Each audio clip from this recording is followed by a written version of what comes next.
આજની મારી રચનાનું શીર્ષક છે અલ્ગોરિધમ અને ઈશ્વર. એક સુખ, બે સુખ, અનંત સુખ હોઈ શકે. એક દુઃખ, બે દુઃખ, અનંત દુઃખ હોઈ શકે. લાગણીઓ ક્યાંથી જન્મતી હશે? લાગણીઓને ત્રાજવાથી માપી શકાય? માપવાના વજન ક્યાંથી લાવવા? માણસાઈ મપાય ખરી? સોનાથી મપાય? માણસાઈ મપાય ખરી? સોનાથી મપાય? સોનું છે મોંઘું, પણ માણસાઈ માપવા સોનું વાપરી શકાય? મોનો પાન બેલેન્સ પર, પણ આ ત્રાજવા ગોઠવનાર આપણે કોણ?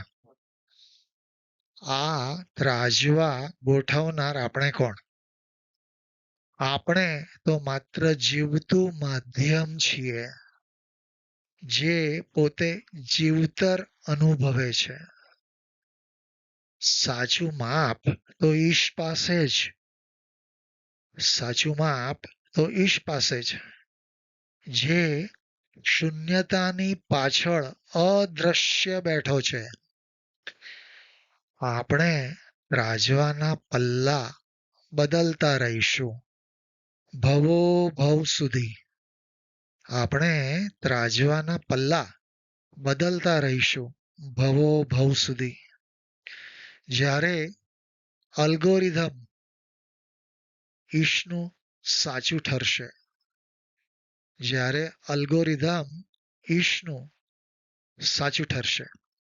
કેમ કે અંકો ભલે આપણા હોય, આંકડાઓ ભલે આપણા હોય, એ અંકોની કિંમત નક્કી કરનારો એ ઈશ જ છે. મિત્રો, આજની આ મારી રચના જો તમને ગમી હોય તો જરૂરથી લાઈક કરશો અને સબસ્ક્રાઈબ કરશો.